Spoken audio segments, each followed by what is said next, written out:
Continuaríamos con la participación de la doctora Yadira Quintero Pérez, secretaria de Acuerdos, comisionada de la Unidad de Gestión Judicial número 3 del Tribunal Superior de Justicia de la Ciudad de México, con el tema el juez.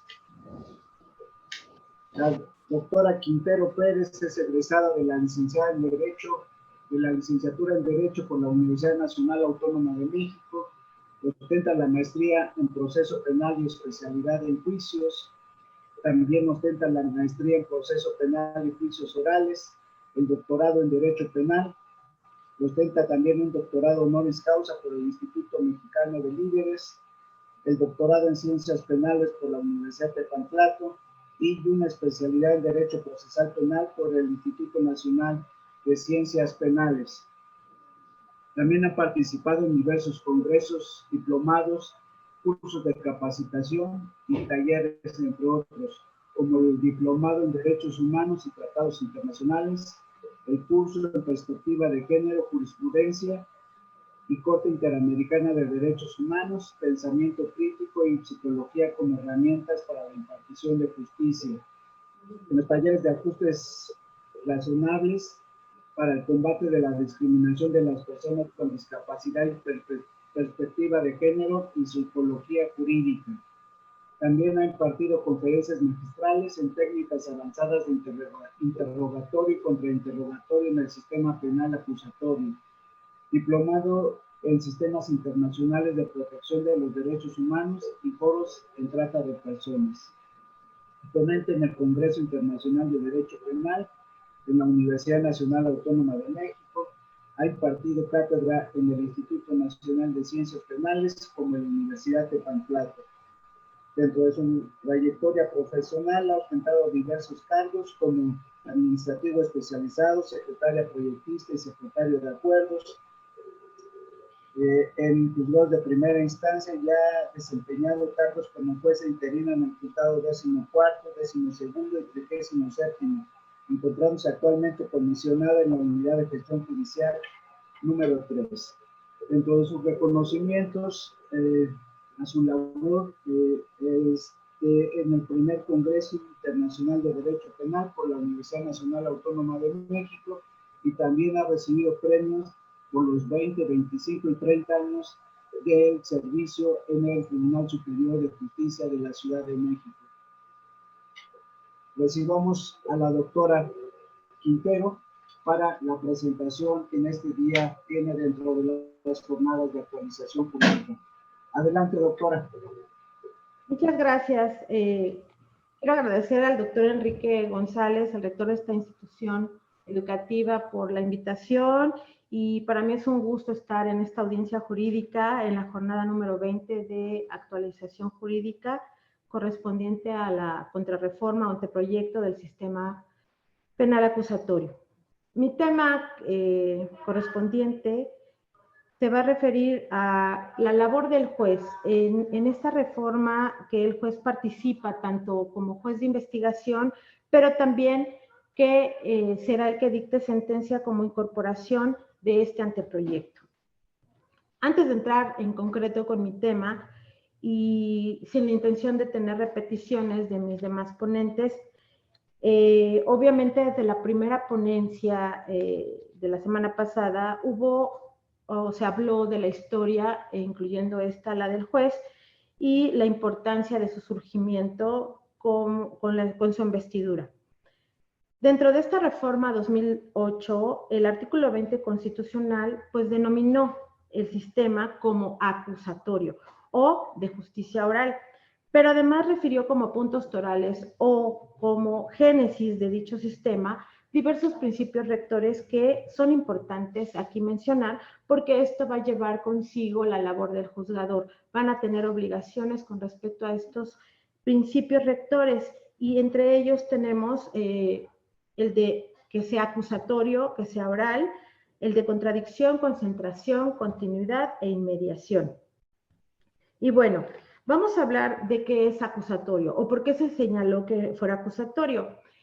Este principio en sí nos establece que no puede ser la misma persona quien investigue, ¿sí? Y después obviamente decida una controversia.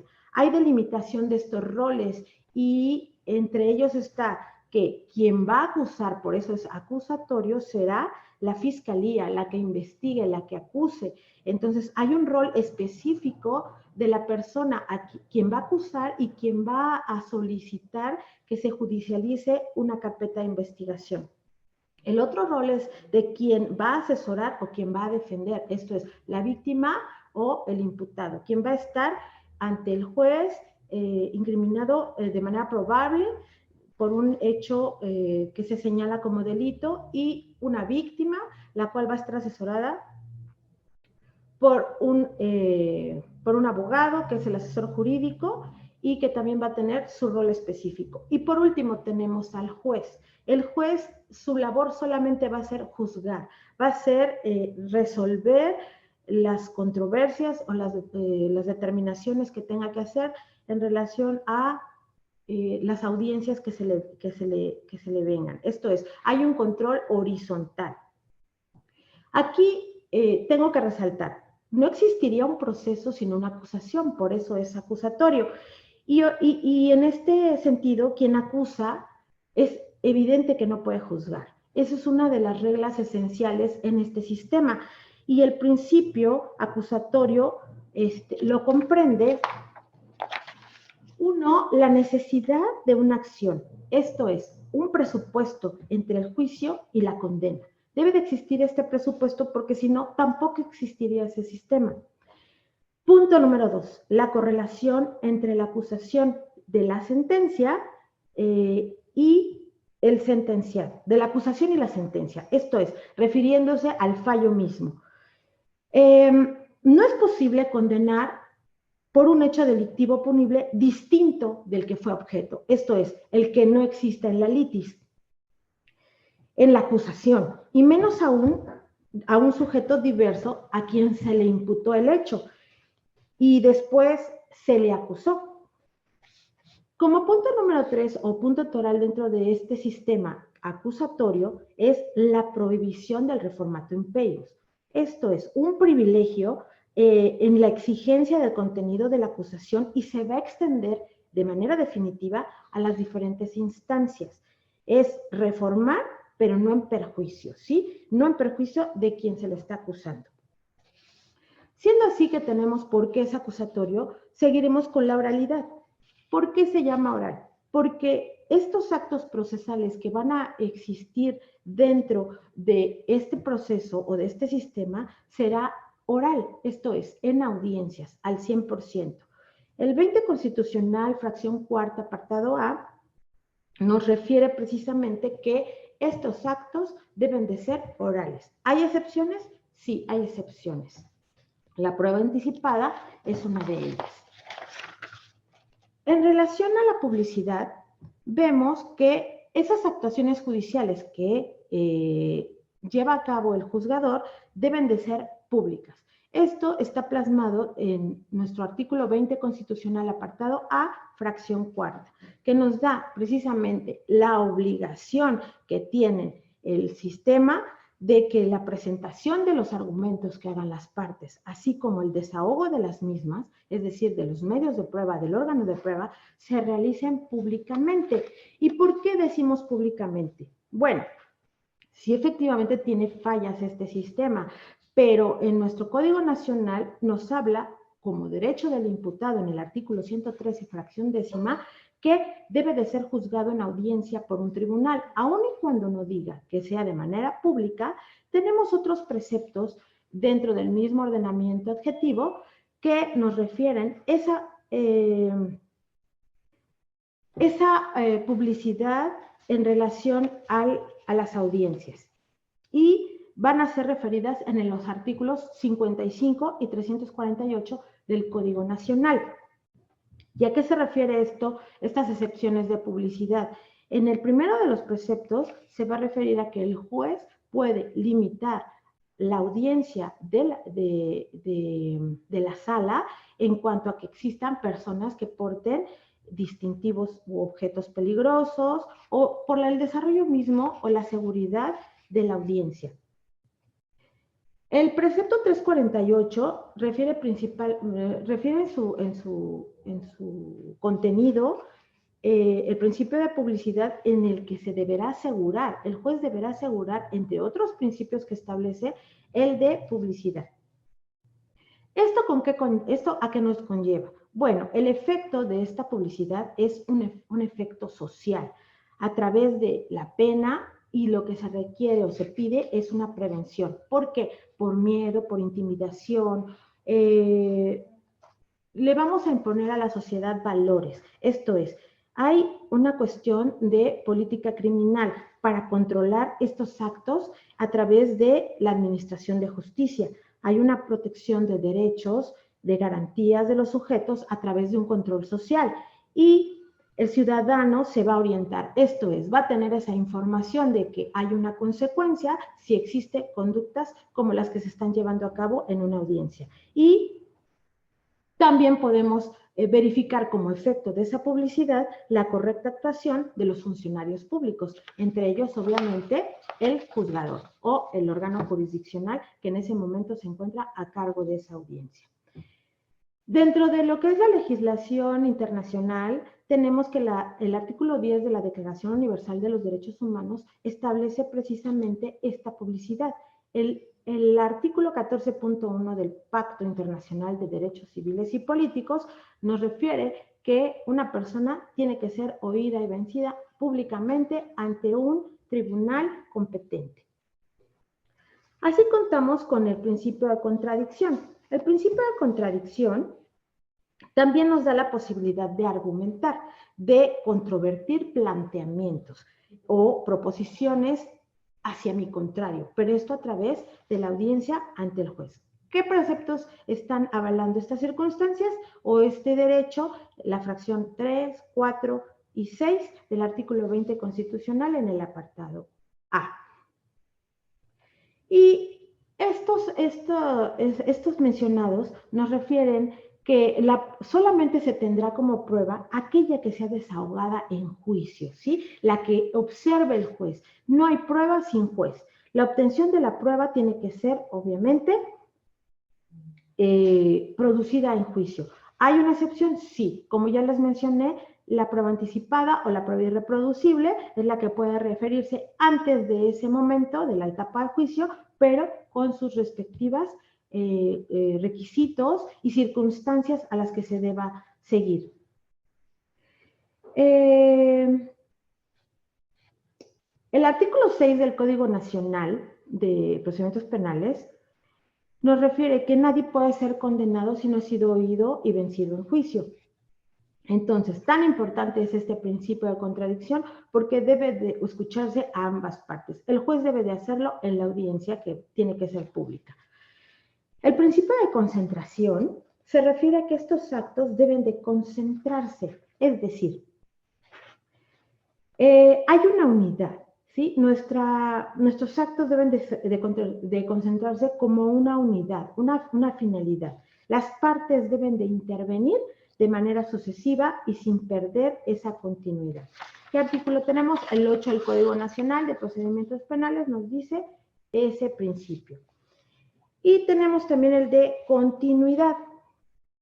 Estos actos procesales deben de ser continuos. ¿A qué se refiere esto? A que no debe de haber espacios temporales considerables, diferentes o que estos sean diferentes en actos producidos en las audiencias. Esto es, no debe de interrumpirse por un tiempo considerable.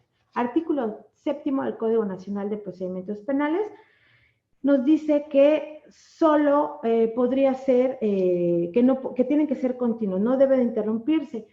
Aquí hay excepciones, sí, pero ¿para qué efectos? Pues para que tomen un descanso, para que tengan tiempo para alguna necesidad, alguna cuestión, algún ajuste razonable. Para esa situación puede ser interrumpido, pero tiene que ser justificado.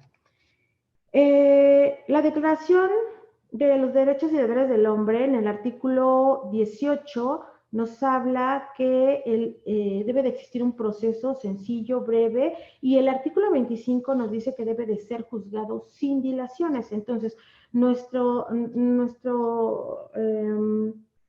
Nuestra normatividad internacional pues también lo prevé.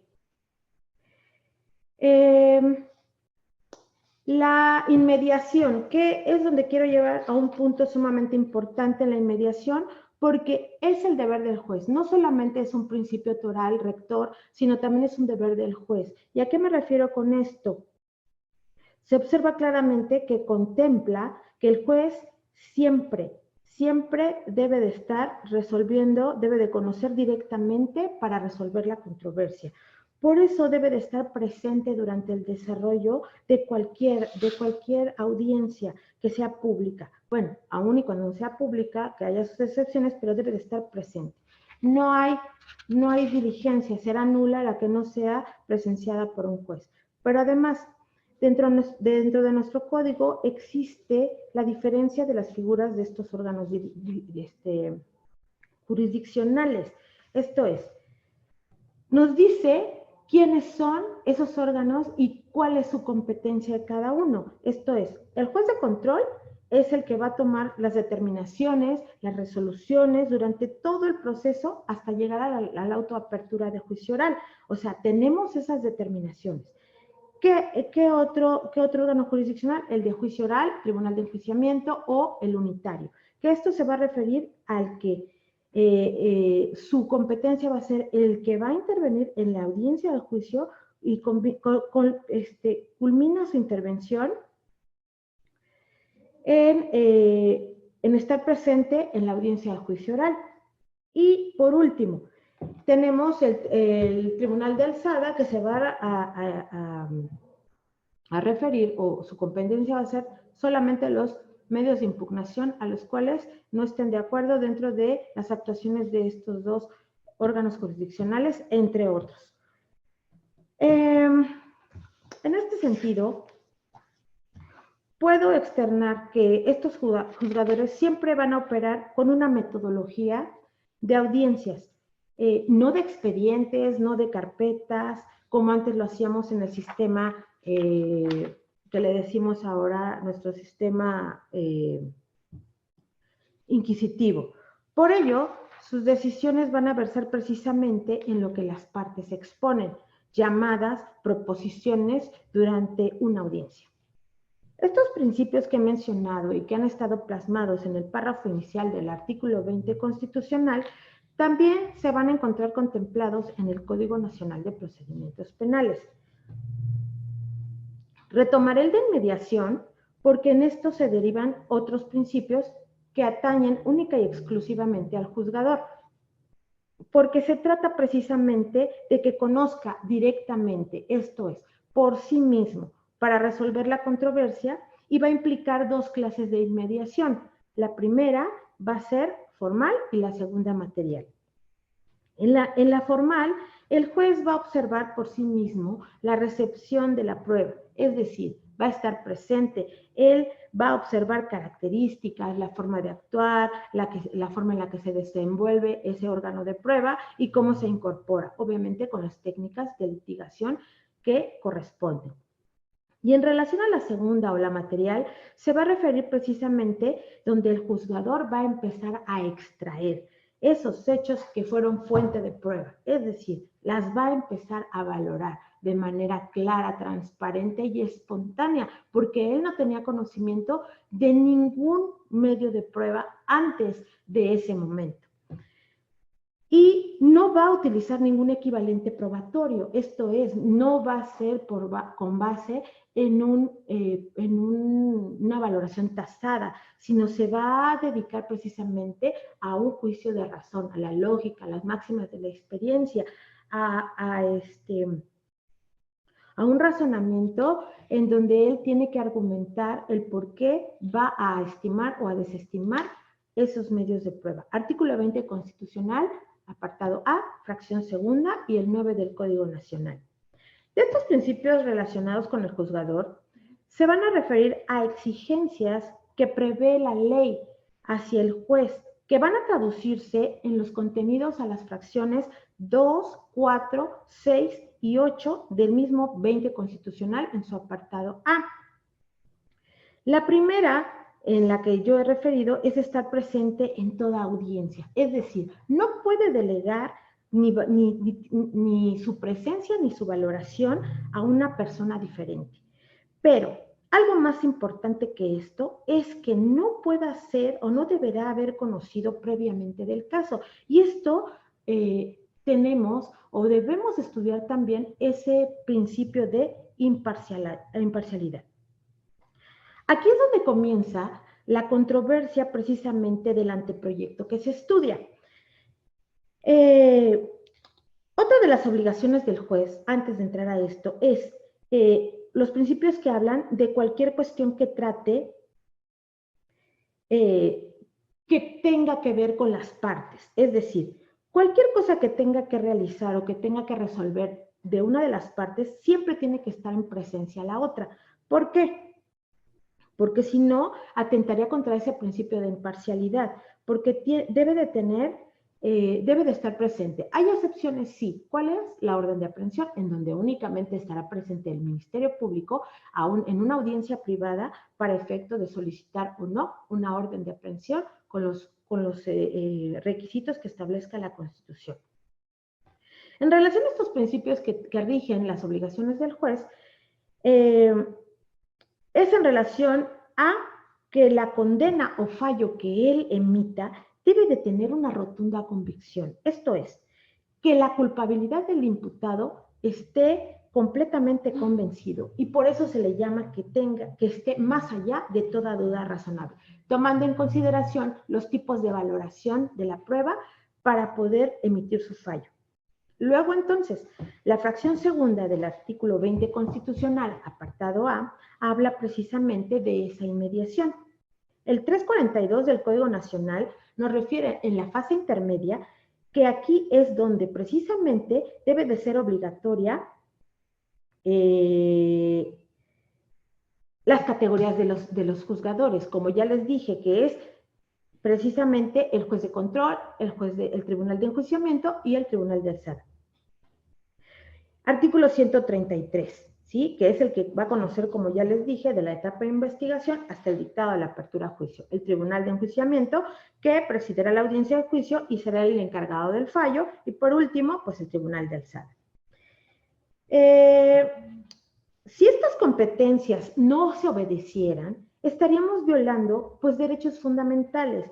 Y con ello, la Suprema Corte ha emitido diversos criterios. Uno de ellos es el número de registro 215-76 de la 10ª época, en donde precisamente habla de esas circunstancias.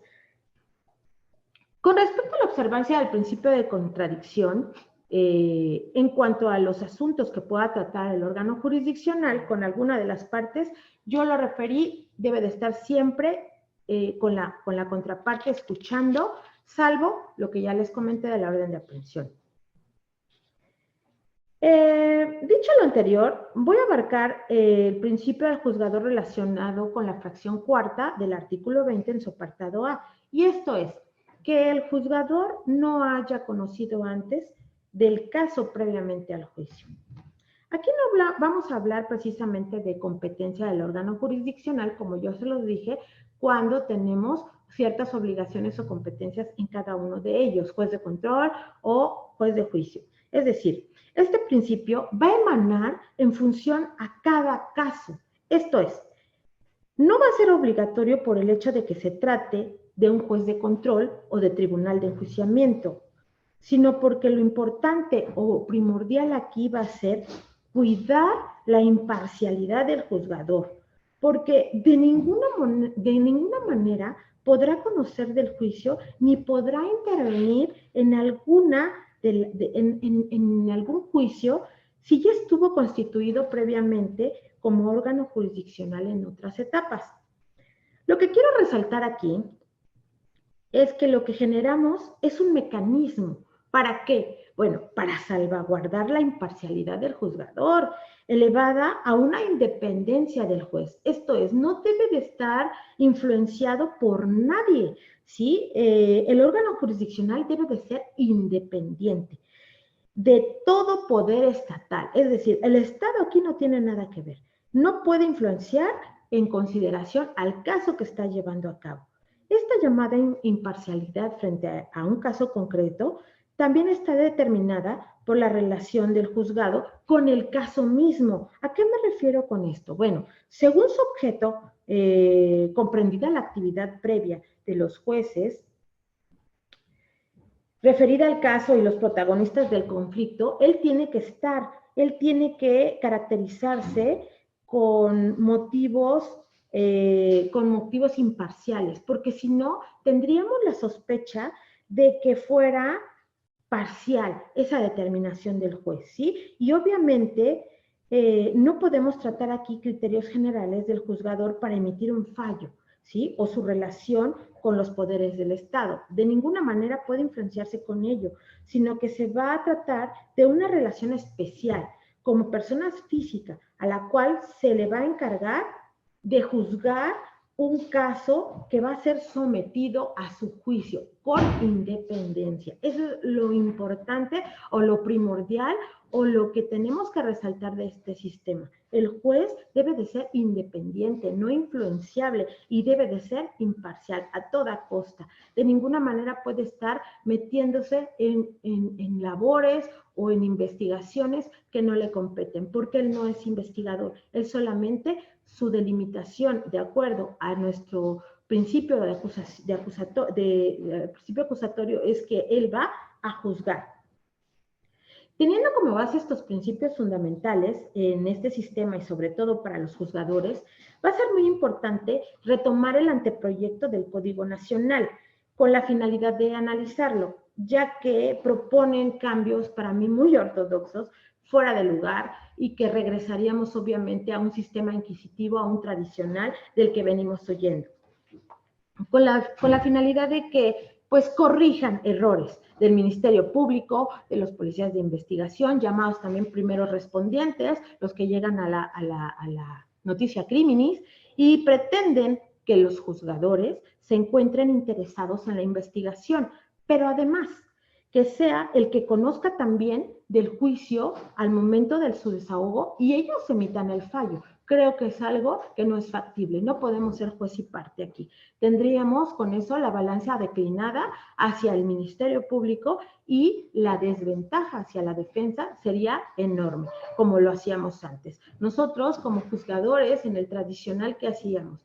Pues bueno, vamos a ver cómo está la consignación, no sabes qué, cámbiale aquí, quítale acá, y para que esto no cree impunidad. No, nosotros no somos los que debemos de crear impunidad. Sí, nosotros somos interpretadores de la ley y los aplicadores de la norma como juzgadores, pero quien debe de acusar y quien debe de hacer sus proposiciones o su teoría del caso en este momento sería el Ministerio Público como una cuestión toral. Así tenemos entonces que la exposición de motivos en lo que se pretende soportar estas propuestas de reforma, de anteproyecto, son principalmente las siguientes.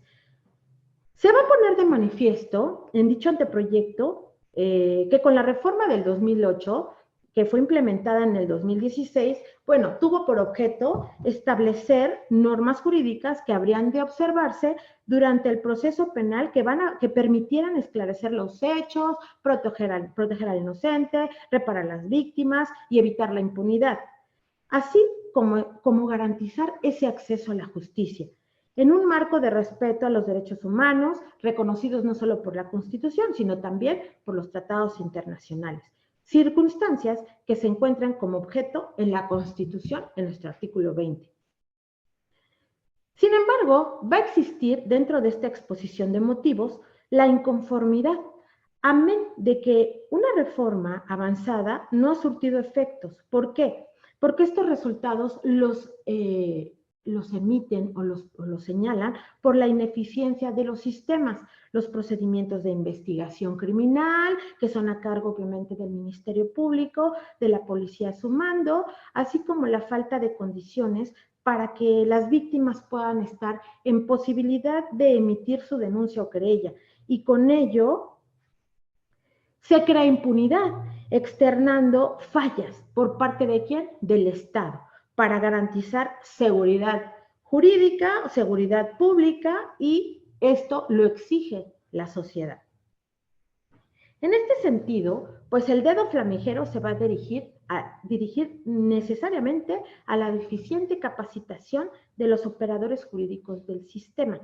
Llámese policía de investigación, policías preventivos, expertos, peritos, agentes del Ministerio Público, pero sobre todo a los jueces, a los magistrados, la falta de preparación de los postulantes, estudiantes de derecho, la falta de conocimiento para realizar una correcta investigación y conservación de datos de prueba por parte, obviamente, del órgano investigador para poder integrar de manera adecuada las carpetas de investigación. También refiere la falta de escuelas capacitadoras, pero también a la falta de capacitación de servidores públicos para entender de una manera correcta este sistema. Sí, obviamente todo esto tiene una congruencia, tiene esta exposición de motivos, tiene una directriz buena, pero obviamente da incongruencia con ese anteproyecto, porque si queremos hacer esto, debemos pretender realizar no un cambio hacia un juez, sino el cambio hacia el mismo operador de justicia o al operador de procuración de justicia. Bueno, por ello se va a pretender atender a ciertas circunstancias que van a poder perfeccionar el sistema. Y aquí es donde señalan como número 1, hacer efectivos los procesos de investigación. ¿Pero cómo? Y 2, ajustar el número de jueces y que sus servicios, porque aquí lo señala entre paréntesis o comillas, que sus servicios sean profesionales. Entonces, no son profesionales o quieren que sean mejor profesionales. Aquí, estos 2 puntos que pretenden dentro de este anteproyecto, el hacer efectivos los procesos de investigación es precisamente que el juez intervenga para que apoye al Ministerio Público. Y esto es rotundamente perjudicial, atenta contra todas las garantías que pudiera tener en no solamente el imputado, sino también la víctima. Y el ajustar a este número de jueces, sí, la cuestión aquí es el presupuesto. Nada tiene que ver con que el juez ya tenga más actividades para no tener un número mejor de jueces, sino debemos implementar más juzgadores, sí, capacitados también, pero no solamente los juzgadores, sino todos los operadores de justicia y de procuración de justicia. Tienen conocimiento de que estos no constituyen su estructura, ya que forman parte de un área operativa del sistema. Sí, y por ello existe la necesidad de buscar instituciones, llámese mecanismos, estructuras, instancias, para que puedan combatir la corrupción. Y ahí es un punto toral. Hablan de corrupción, sí, pero bueno, aquí la corrupción no solamente es dinero, no solamente es decir que vamos a comprar a la justicia, aquí corrupción también es ignorancia, la corrupción también es falta de cuidado, negligencia, no tener ética profesional, no tener el cuidado, no tener personas o personal adecuado dentro de un sistema en el cual debemos de tener, si no perfecto, sí perfectible. Entonces, ¿qué debemos hacer? Poner a personas capacitadas, no poner a personas que no deban ser reconocidas como tales, que no tengan esa experiencia, que no tengan ese conocimiento. Algo que me llama la atención es su descontento en este anteproyecto porque existen formalidades muy técnicas. Esto es, que por ello el primer respondiente tenga el problema para recabar la información en cada caso concreto al momento de existir una noticia criminis. Esto es, o sea, siempre tienen ese problema porque la cadena de custodia se rompe, porque no existió la persona que llegó, la contaminó, por eso son esos problemas, ¿no? Para recabar esta información de cada caso concreto al momento de existir esa noticia criminis, que también obviamente es apoyada por la deficiente investigación ministerial que da como resultado la imposibilidad de presentar ante el juez una judicialización correcta. Aunado a ello, pues los sistemas de información en plataformas, así como la base de datos que tenemos como unidades de gestión, como diversas unidades que nos apoyan y que no son compatibles o son incompletas, incluso tribunal, procuraduría. Considerando así como algo importante la calidad y el profesionalismo de los operadores de justicia, por supuesto. Aunado a que no existe respaldo de una política criminal, una prevención del delito. Por el contrario, existe un aumento de hechos delictuosos que crece y que obviamente el Estado no puede tener ese control. Ya no tiene ese control absoluto, ya se le va de las manos. Refieren que el Código Nacional de Procedimientos Penales, el que se encuentra vigente, no ha logrado preservar las garantías de la sociedad y así justifican la creación de un ordenamiento sustantivo más eficaz, como es el anteproyecto, que lo dudo, para obtener un equilibrio procesal. ¿Sí? Creen que un juez, al momento de que se mete a una investigación, exista ese equilibrio procesal para agilizar la procuración de justicia. Yo creo que para agilizar el trabajo de la procuración de justicia, no para agilizar un equilibrio procesal. Entre estas reformas, señalan principios innovadores, según esto innovadores, refiriéndose a la imparcialidad, que como ya lo dije anteriormente, existe en este Código Nacional e incluso existe en la Constitución. Y que, como lo he expresado, no tiene nada de innovador, dado que siempre ha estado inmerso en nuestros principios rectores, así como la independencia judicial, que igualmente ya lo expresé, también se ha visto en nuestros principios básicos que he mencionado y que se encuentra también en la Constitución. La fundamentación y motivación, bueno, esa siempre ha existido, no solamente en este sistema, sino en el anterior, que igualmente, pues son principios obligatorios, pero obligatorios ¿para quién? Para el juzgador, o sea, para todo el órgano jurisdiccional, para todos los órganos, toda la clasificación, no solamente para uno, y la prohibición de la comunicación ex parte. Eso es como lo innovador. No, esto ya viene desde antes, esto ya lo hemos visto. Lo que se observa, estos principios innovadores siempre los hemos tenido, no son nuevos. Así que esa exposición de motivos, pues es totalmente incongruente. Quieren neutralizar o quieren ser mejores, pero a final de cuentas vuelven a tener un refrito de lo que tenemos actualmente. También este anteproyecto pretende hacer, como dice, más activo el rol precisamente del órgano jurisdiccional. Bueno, eso es inevitable. Si yo voy a hacer el trabajo de un ministerio público, de un policía de investigación, yo le voy a ordenar qué hacer para que logren su cometido, pues claro que me van a hacer más activo. Claro que ese rol de órgano jurisdiccional va a ser activo. Y con ello va a evitar que cualquier acción que sea indispensable para asegurar el éxito de la investigación, pues quede al arbitrio del Ministerio Público, pero no solamente para él, sino que también se va a encontrar en el ojo del huracán, dado que se pretende anexar un precepto para determinar una responsabilidad para los jueces cuando obstruyan la justicia. O sea, no solamente voy a necesitar o voy a tener la obligación de ser juez y parte, de encontrarme en la etapa de instrucción y encontrarme en la etapa de juicio y realizar mi fallo, sino que también voy a tener la amenaza dentro del mismo Código Nacional de que si yo estoy obstruyendo la justicia, pues también me voy a hacer acreedor a un delito contra la administración de justicia.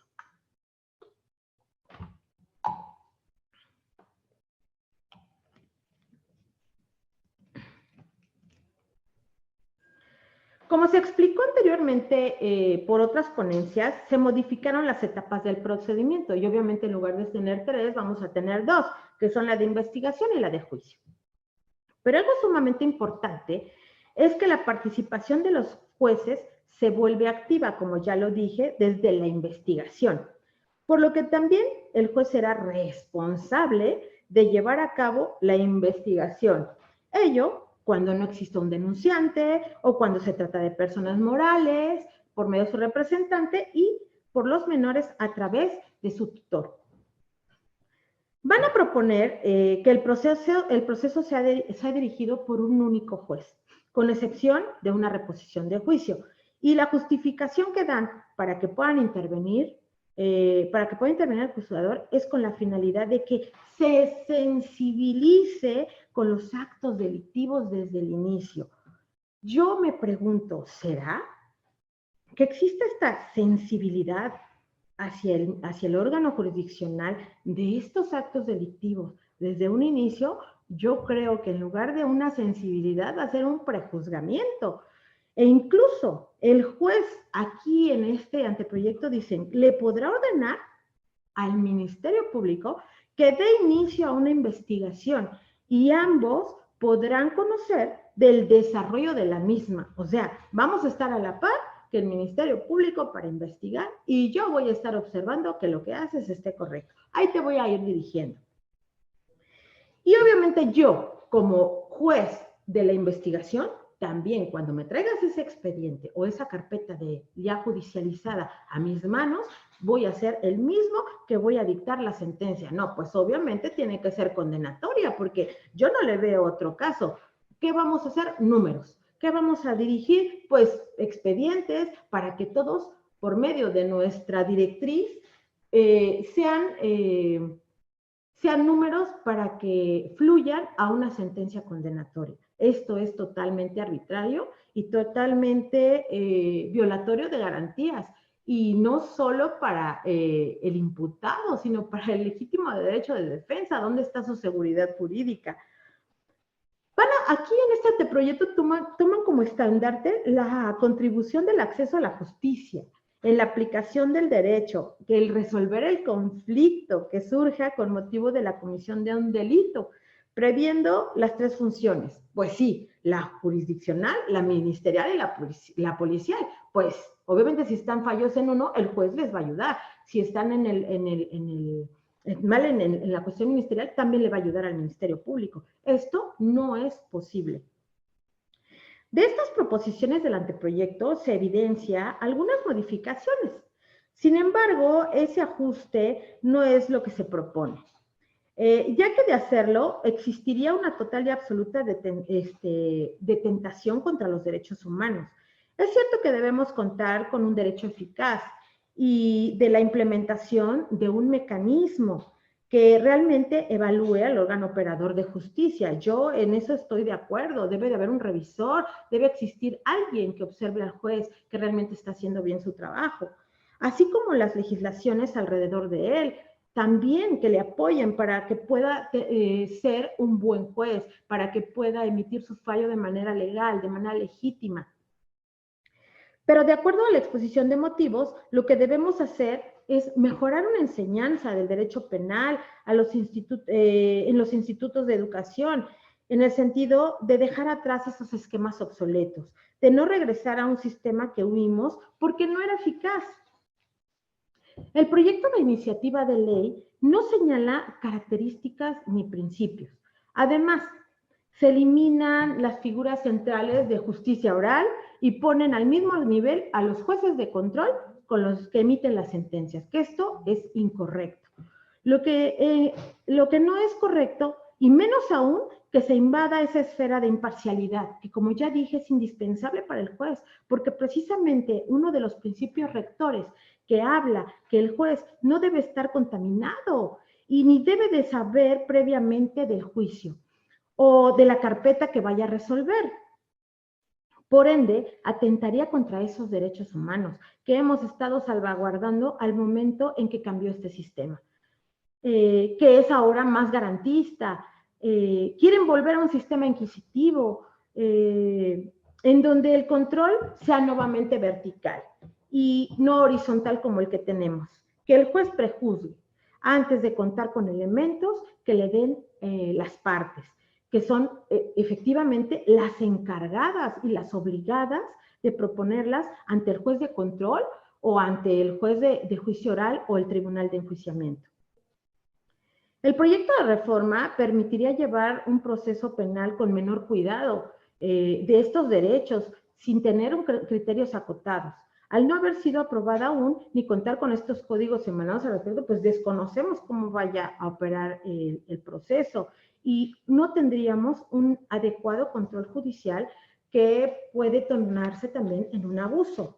Entonces, retomemos todo esto y digamos, fíjense, dentro de esta etapa, si vamos a una etapa de juicio, y como ya les dije, que sea acusatorio, ¿sí? Cada quien tiene su rol, su labor en ese principio de acusación. Esto es, de acuerdo al artículo 350 del Código Nacional de Procedimientos Penales, tenemos la prohibición de intervención, esto es, los jueces que hayan intervenido en alguna etapa de procedimiento anterior, pues no pueden fungir como tribunal de enjuiciamiento. Entonces, no puede existir una reforma al respecto. Aquí está definitivamente salvaguardadas esas garantías de que el juez no tiene conocimiento y que está permeado, de que está transparente, de que lo que va a emitir es algo que está observando en ese momento y no que ya tiene un antecedente de lo que está ocurriendo. Ahora, el rol del Ministerio Público, 127 del Código Nacional, obviamente tiene esa competencia y ahí dice lo que es obligación, el conducir la investigación, el coordinar a las policías, a los servicios periciales en su investigación, el resolver sobre el ejercicio o no de la acción penal, el ordenar diligencias pendientes cuando esa es obligación, el demostrar o no la existencia de un delito y la responsabilidad de quien lo cometió o participó en él. No, esto no es obligación del juez y lo toman en ese anteproyecto como si eso fuera la obligación también del juez. El policía, 132 del Código Nacional. Esa obligación del policía debe de estar capacitado, debe de tener esa conducción, ese mando que le da el Ministerio Público para investigar esos delitos, en apego a los principios de legalidad, de objetividad, de eficiencia, esa ética, ¿no? Profesionalismo, honradez, respeto a esos derechos humanos reconocidos ya por la Constitución y que no vamos a retroceder a ella. El deber de investigación, el artículo 212 del Código Nacional, si tenemos esa existencia de un hecho señalado como delito, pues dirigirá la investigación y puede incluso suspenderla, interrumpirla, ¿sí? Debe realizarse de manera inmediata, eficiente, exhaustiva, profesional, imparcial también, libre de estereotipos y de discriminación, que debe de ser orientada en todas las líneas de investigación posibles que permitan allegarse de datos. En este sentido, el hecho debe de estar esclarecido, debe de tener una identificación de quien lo cometió o participar en el mismo para dárselo al juez y él emita esa resolución. Los jueces no deben de tener esa competencia jurídica, no deben de ejercer la investigación. Si existiera esto, no estaríamos teniendo esa actividad del juzgador que realmente le compete. Atentaría contra el artículo 17 constitucional, a mi forma de ver. ¿Por qué? Este precepto nos dice que toda persona tiene derecho a que se le administre justicia, pero dice, y estarán expeditos para impartirle en los plazos que fijen las leyes, emitiendo sus resoluciones de manera pronta, completa e imparcial. Y obviamente atenta contra este principio. Este principio de imparcialidad, así como pues la carga de neutralidad que le corresponde al órgano jurisdiccional para emitir esas resoluciones en los conflictos que lo sometan a su jurisdicción. Y no solo nos conlleva a una característica atribuida por el juzgador, sino la expresión de un sistema penal de justicia propiamente dicho. Será otro sistema, pero acusatorio no creo que sea si es que el juez vuelve a retomar esa investigación. Se refleja una tendencia de condena compatible con el sistema inquisitivo mexicano de antaño, esto es, volveríamos a lo mismo. Es de observar también que esta imparcialidad como expresión de un sistema, o sea, lo representa como un supuesto para averiguar la verdad, sí, pero el juzgador debe conducirse bajo un esquema normativo que le impone limitantes para indagar. Él no puede hacer eso. Esa verdad se la tiene que dar el Ministerio Público, la persona que acusa. En este rubro, pues vamos a destacar la prohibición absoluta para proponer o recabar prueba de mutuo propio. O sea, lo que decíamos antes, para mejor proveer. ¿Derivado de dónde? Pues del artículo 20 constitucional, en donde nos dice que pues toda carga probatoria o culpabilidad será a cargo del Ministerio Público. Y de serlo así, ¿sí? Como parte acusadora, ¿sí? Esta propuesta pues no va a ser, no solo incide en trastocar el principio de imparcialidad del órgano jurisdiccional, sino también el principio de contradicción como un principio rector del sistema, del proceso, donde son las partes las que tienen que proponer esas circunstancias y no el juez quien demuestre la verdad de los hechos. Entonces, es innegable que todo sistema de justicia pues tenga que prevalecer pues la seguridad jurídica de una persona cuando se le está imputando un hecho.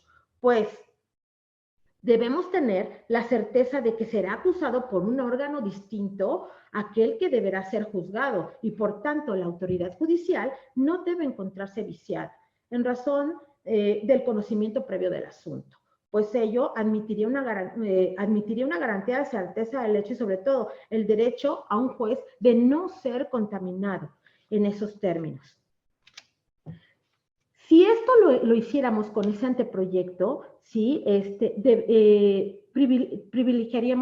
Dejaríamos de privilegiar la objetividad, la imparcialidad de las resoluciones judiciales ante cuestiones económicas en infraestructura de institución jurisdiccional. Habría un interés, entonces ese interés estaría todo mundo menos lo que diga el juez. Entonces ahí ya tenemos una influencia que entonces atentaría contra ese principio de independencia. La etapa de juicio oral debe de celebrarse ante un juez que no haya conocido del caso y que, ¿cómo podemos justificar esto? Bueno, pues para evitar que los jueces de juicio oral prejuzguen sobre la responsabilidad del acusado con motivo de actuaciones practicadas en la indagatoria. O sea, él no debe de saber esto y vamos a preservar con ello la objetividad, la imparcialidad de sus decisiones. Por ello, será a través de la producción o desahogo de pruebas señalados en el auto de apertura a juicio que el juez o tribunal de enjuiciamiento haga que toda esa información necesaria para resolver sobre la responsabilidad del acusado o no sea un principio básico de este sistema penal, indispensable, que engarza con ello a los demás principios que ya mencionamos. Y van a vincularse con esos deberes que tiene el juez de objetividad, de imparcialidad, en concordancia con la prueba y no sobre los datos de prueba en un estado muy temprano, que por ello tenemos un estándar probatorio muy bajo. Así también la existencia de un juez distinto en cada etapa que sea el de actuar y no de prejuzgar, razón por la que de manera válida se sustenta actualmente la existencia de varios jueces en un proceso penal. El juez de control obviamente tiene la obligación de vigilar la investigación del hecho, pero el juez de control tiene esa función para preparar también el juicio en la audiencia intermedia. Y sin embargo, el tribunal de enjuiciamiento será el que juzgará, el que tendrá el conocimiento de todos esos medios de prueba para poderlos desahogar y ellos emitir su fallo. Abandonar este modelo, ¿sí? Al derecho de un juez no contaminado es un sinónimo de un retroceso. Estaríamos otra vez dejando ese sistema procesal garantista que en consecuencia deja vislumbrar una formación de órganos sentenciadores de cualquier prejuicio. No hay problema, puede ser el imputado y no tenemos esa ética para poder contar con esa independencia hacia el juez, que pudiera integrar y que pudiera haber participado desde el inicio. Es probable que el juez adquiera una postura activa respecto a la prueba, sí, a la participación de los sujetos procesales, pero obviamente su conocimiento previo al perfeccionamiento de esta actuación nos pone en conflicto, ¿sí? Si tales actividades las ejecuta el mismo juez, obviamente, que hubiera incluso girado una orden de aprehensión o que dictó una vinculación a proceso y estaría contaminado. Difícilmente decidiría si la orden fue mal girada, si la vinculación tuviera sustento o no, o que hubiera una situación natural en la que el ser humano forme un perjuicio con los datos que conozca de primera mano. Y no cambie con ello la percepción de que a pesar de evidenciarse ciertas deficiencias, ¿sí? Decretara cuestiones ilegales. ¿Por qué? Porque él mismo realizó esas diligencias. Tiene que ser porque previno, porque está convencido de esa validez. Entonces, ese error lo podemos perfeccionar, pero con las actuaciones del juez. De estos preceptos, ¿sí?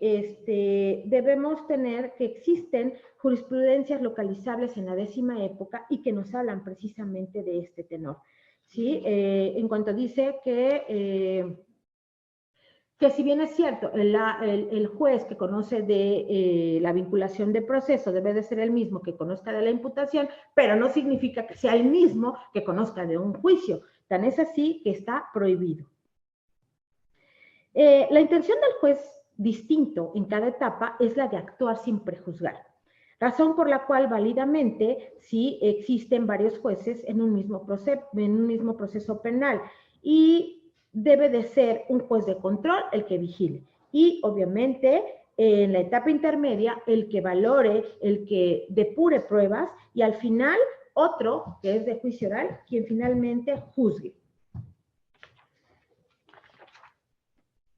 Por último, y para yo concluir mi tema, debo decir que se ha puesto a discusión en esta reforma, en esta idea de eliminar a jueces de control y de enjuiciamiento y se vuelvan uno solo, y que haya solamente un solo órgano jurisdiccional.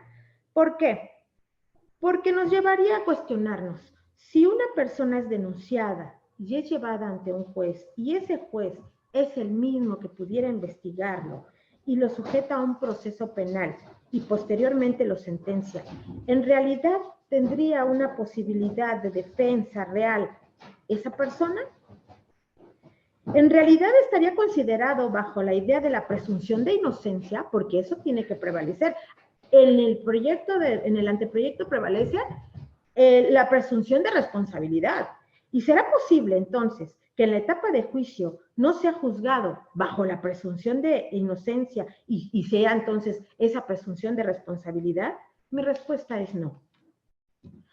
Si un juez que realiza funciones de investigación sería regresivo y sería acercarnos a nuestro pasado, a los márgenes de este sistema mixto a los que ya hemos dejado atrás y que ya está rebasado. Estos modelos de derechos humanos que ahora nos tienen a la vanguardia con nuestra reforma de 2008 y debe de propagarse efectivamente estos principios de publicidad, el de contradicción y el de inmediación, los cuales quedaría como un adorno legislativo si esto se reformara.